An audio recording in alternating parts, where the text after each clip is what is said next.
안녕하세요. 33살 여자입니다. 결혼한 지는 이제 1년 됐어요.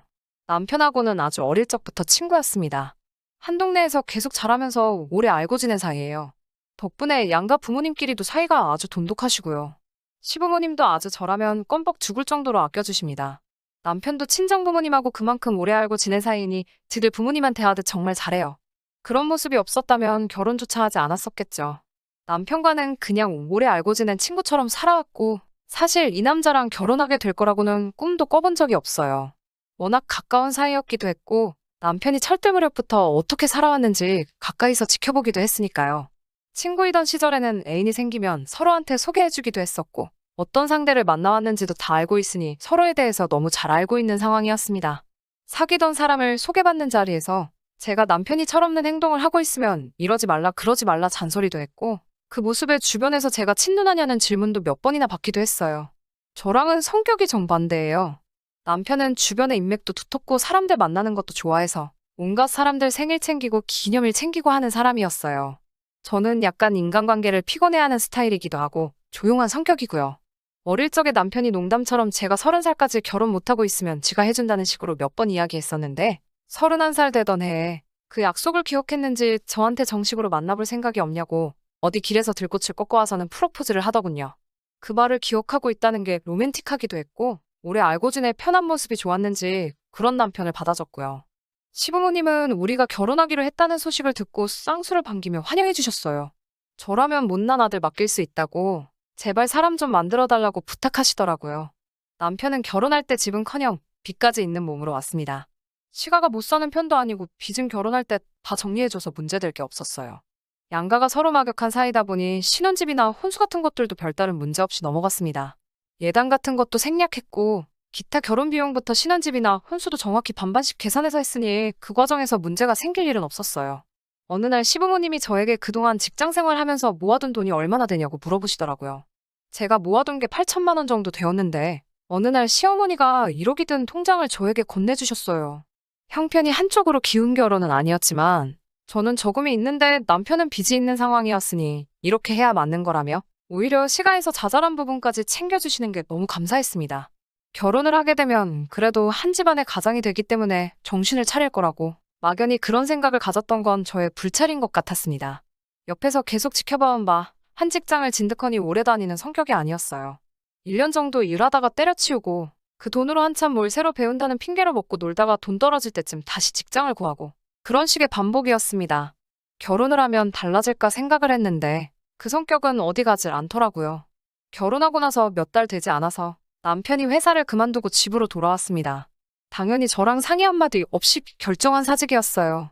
누구한테 인터넷으로 돈 버는 사업을 배워왔다고 1년만 있으면 아주 호강을 시켜준다며 호언장담을 하더라고요.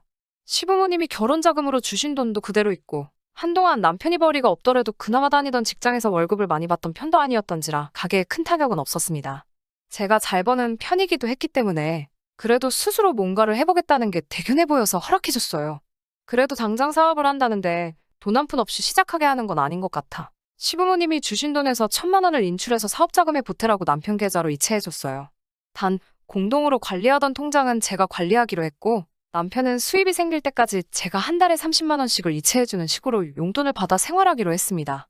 처음 2달은 열심히 하더라고요. 수입은 여전히 빵원에 가까웠지만 그래도 집에 오면 아직도 뭘 해야 한다고 딴짓도 안 하고 열심히 하고 있는 것처럼 보였고 용돈 쓰라고 줬던 돈이며 사업자금으로 준 돈도 단 한 푼도 쓰지 않고 그대로였습니다. 제 눈치를 본다고 집안 청소며 빨래며 이것저것 다 해놓았길래 그 모습도 장하다고 생각했습니다. 매번 사고뭉치에 애어른 같았던 남편이 모처럼 진중한 모습을 보여주니 그래도 뱉은 말은 지키는 사람이구나 하는 생각이 들었어요. 그런데 얼마 전에 아파트 단지에 남편이 총각인 시절에 저한테도 몇 번 소개시켜줬던 적이 있는 여자가 이사를 왔어요. 퇴근하고 집에 왔는데 현관문 앞에 여자 신발이 있길래 이 자식이 뭐 하는 건가 했는데 저한테도 민정이 알지?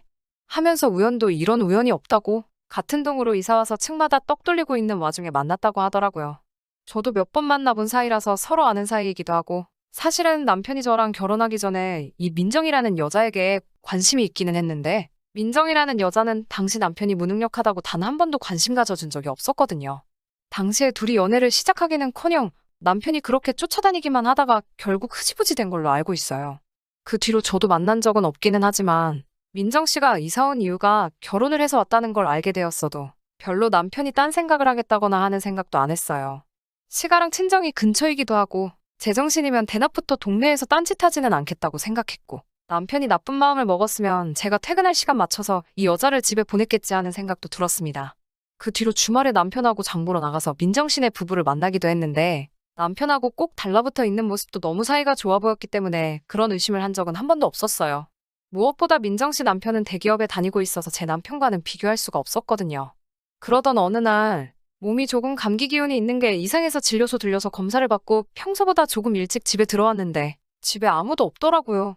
제가 평소 퇴근하는 시간 1시간 전쯤 되니 남편이 그제서야 집에 들어오더라고요. 어디 다녀왔냐고 물으니 버벅이면서 잠깐 밖에 볼 일이 있어서 나갔다 왔다고 하더라고요. 그러다가 언젠가 혹시나 하는 마음에 남편 계좌 내역을 살펴봤어요. 요 몇 달간 한 푼도 쓰지 않은 돈을 요 근래에는 꽤 많이 썼더라고요. 그렇다고 어디 이상한 데 다녀온 건 아니고 기껏 해봐야 동네 식당이나 카페, 백화점, 푸드코트 같은 데서 사용한 거래 내역만 있더라고요. 평소에 남편이 동네 김밥집은 그렇다 쳐도 카페나 푸드코트 같은 데는 자주 가는 스타일은 아니라서 그날 남편을 불러 어디다가 돈을 쓴 거냐고 물어봤습니다. 그런데 제가 계좌를 조회해봤다는 사실을 굉장히 불쾌하게 생각하더라고요. 내 돈 내가 쓴다는데 뭐가 불만이 있냐는 듯이 짜증을 내기 시작했습니다. 그러면서 하는 말이 맨날 집에만 갇혀있다가 오랜만에 친구 만나서 밥 한번 커피 한 잔 사 먹을 수도 있는 거 아니냐고 따지더라고요. 어떤 친구를 만났길래 평생 가지 않던 카페를 매일같이 가고 외식까지 하느냐고 물으니 버벅이다가 그 친구가 민정 씨인 걸 실토하더군요. 사실 남편 입에서 민정 씨를 만났다는 말에도 별 의심 같은 건 하지 않았어요. 단지 집에서 시가나 처가도 가까이 있고 민정 씨도 같은 아파트 단지에 살고 있어 동네 사람들 보는 눈도 있으니 단돌이 잘 하라는 식으로 주의를 주려고 했을 뿐입니다. 그런데 남편의 태도가 알겠다고 대답을 해도 모자랄 판에 오히려 목소리가 점점 커지더라고요. 남자가 사회생활을 하다 보면 나가서 사람도 만나고 할 수 있지 않느냐고요. 그 말에 어이가 없어서 네가 결혼 전에 좋다고 쫓아다니던 여자가 신혼살림 차려서 이사 왔는데다가 남편이 와이프 없는 동안 그 여자를 만나고 왔는데 이 정도로 넘어가주는 와이프가 세상 천지에 어딨냐고 적반하장도 작작하라는 식으로 되받아쳤어요. 남편이 대번에 그 말을 듣고 너 지금 내가 바람을 피는 거라고 말하고 싶은 거냐고 노발대발 하더군요. 이쁘장하게 생긴 민정 씨는 결혼 전에 하던 일이 인터넷 쇼핑몰 모델이기도 했고 지금 자기가 하는 일 관련 업에 종사한 경험이 있으니 정보 좀 얻으려고 만난 거라고 호통을 치더라고요. 그 와중에 민정 씨가 남편에게 결혼하고 아저씨 다 됐다고 총각 시절에는 통 크게 쏘고 하더니 아주 쫌생이 아저씨가 됐다나 뭐 이딴 말을 했는가 봅니다. 오히려 저한테 요즘 용돈 30만 원 가지고 군소리 없이 사는 남편이 요즘 세상에 어딨냐고 민정이네 남편도 한 달 용돈을 200만 원을 쓴다더라 하면서 저한테 대려 고마운 줄 알라고 성화했습니다. 자기도 지슴씀이 큰 거 알아서 경제권을 양보했고 자기는 집에서 전업을 하고 있으니 돈 쓸 일도 없고 해서 어림도 없는 용돈 가지고도 저한테 불만 한번 말한 적이 없었는데 사업차 커피 몇 잔 마신 걸 가지고 그렇게 무안을 주느냐면서요. 듣다 보니까 어이가 없어서 적반하장으로 씨부리고 있는 신랑 주둥이를 더 이상 한마디도 못하게 움켜쥐고 엄동설 안에 내쫓기기 싫으면 그만 좀 떠들라고 한마디 했죠. 지금 네 입으로 들어가는 거며 밖에 나가서 웬 어디서 굴러먹다 온지도 모르는 여자랑 들이킨 커피며 지금 입고 있는 옷, 핸드폰비에 보험비, 아파트 대출금까지 지금 누가 벌어서 내고 있는 거냐고 한마디 했죠. 너가 집에서 사업하기로 했다고 해서 믿고 기다려주고 있는 거지. 네가 지금 민정 씨 남편 반만큼만이라도 벌어와 보라고. 나라고 네 용돈 더 주고 싶지 않겠냐고 한마디 했습니다. 그 말에 할 말이 없었는지 입이 대빨 튀어나와가지고는 방문 쾅 닫고 들어가 버렸어요. 한참 있다가 나와서는 자기가 집안일을 하고 있는 걸 하나하나 적어놓은 종이를 저한테 들이밀더군요. 자기는 전업주부를 겸하고 있는 사업가고 적어놓은 종이는 자기가 집안일하는 걸 자기 가사노동력을 최저시급으로 환산한 거라고 말하더니 한 달에 150만 원은 자기 월급으로 받아야겠다 하는 거 아니겠어요? 어디 가사도우미 숙식으로 들어가도 다 해주는 거 아니냐면서 자기도 이제 집안일을 하는 만큼 월급을 받아야겠으니 막무가내로 돈을 내놓으라는 식으로 나오더군요.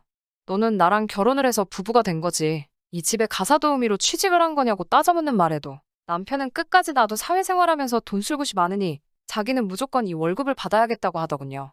용돈 준 거 민정 씨랑 밥 처먹고 커피 마시는데 써놓고 돈이 필요하다는 식으로 계속 짓거려대니 저도 듣다 열받아서 참을 수가 없더라고요.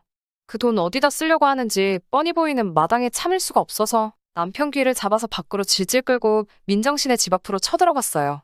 문을 부서져라 두드리니 민정 씨랑 퇴근한 민정 씨 남편이 놀라서 토끼 눈을 뜨고 무슨 일인가 밖으로 나오더군요. 민정 씨 앞에서 대놓고 무안을 줬어요. 저는 이런 남편 필요 없으니 이 집에서 월급 주고 가사 도우미로 쓰라고. 보아하니 민정 씨랑 커피 마시고 점심 먹고 싶어서 돈이 필요한가 본데 이 집에서 데려다가 쓰면 같이 점심도 먹고 좋지 않겠냐고 했습니다. 민정 씨가 자기 남편 안색 한번 살피고 당황한 표정을 짓더니 억울하다는 식으로 말을 했어요. 자기도 싫다고 하는데 자꾸 낮에 만나자 해서 안 그래도 조만간 저한테 따로 말을 하려고 했다고 하더라고요. 민정 씨가 뭔가 구린 걸 걸려서 하는 말이 아니라 진심이라는 게 느껴졌어요. 생각해보니 민정 씨가 진짜 남편을 뜯어먹으려고 했다면 동네 카페에서 커피만 마시는 정도로는 끝나지 않았겠다는 생각이 들더라고요. 두 사람 보기에 정말 제가 다 쪽팔려서 죽을 뻔했어요. 이쯤 했으면 됐다 싶어서 집으로 남편을 다시 끌고 올라왔는데 아무리 생각해도 참을 수가 없어서 시어머니가 주신 통장을 들고 시댁으로 향했습니다. 시부모님 앞에서 여태 있던 일 전부 설명드리고 이 돈은 아무래도 그냥 뒀다가는 남편이 홀랑 날려먹을 것 같으니 시어머니께서 다시 관리하시는 게 맞겠다고 하고 돌려드렸어요. 그리고 어차피 결혼할 때 양가에서 반반씩 다 해줬으니 이참에 아주 통장도 따로 관리했으면 좋겠다고 말씀드렸습니다. 남편에게는 집안일은 내가 퇴근하고 와서 해도 되고 네 말대로 사람 불러다가 써서 하면 되니까 아예 손도 대지 말라고. 대신 너가 집에서 축내는 살값이며 보험금에 핸드폰비랑 아직 남아있는 대출금까지 정확하게 반으로 갈라서 내라고. 사채를 끌어다 쓰든 어디 가서 가사 도우미를 하든 막노동을 하든 그건 내가 알 바 아니라고 했어요. 한참 제 말을 듣고 계시던 시아버지가 창고에서 웬 하키채를 꺼내오시더라고요. 남편이 그걸 보자마자 제 앞에 무릎을 꿇고 잘못했다고 싹싹 빌기 시작했어요. 시아버지는 제게 아직 준비도 안 된 놈 장가보낸 자기 잘못이 크니 신혼부부 갈라놓는 건 미안하지만 잠깐 남편 좀 다시 반품해달라고 이참에 아주 사람 만들어서 다시 보내주겠다고 하셨습니다. 오랜만에 대가리 크고 나서부터 한동안 하지 않은 교육 좀 해야겠으니 일단 저보고는 집에 먼저 들어가 있으라고 하시더라고요. 알겠다고 말씀드리고 밖으로 나가려고 하니 남편이 저보고 제발 자기 두고 가지 말라고. 제가 이대로 가면 자기 죽는다고 하면서 엉엉 울면서 빌더라고요.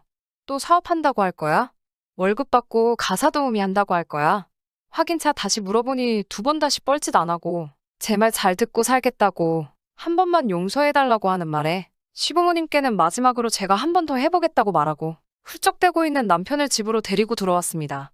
긴장이 풀린 건지 조용히 잠든 남편을 보고 있으니 막상 결혼 생활이 현실이란 생각이 들면서 아직 철도 안 든 남편 데리고 살려니 고생길이 훤하겠다는 생각이 듭니다.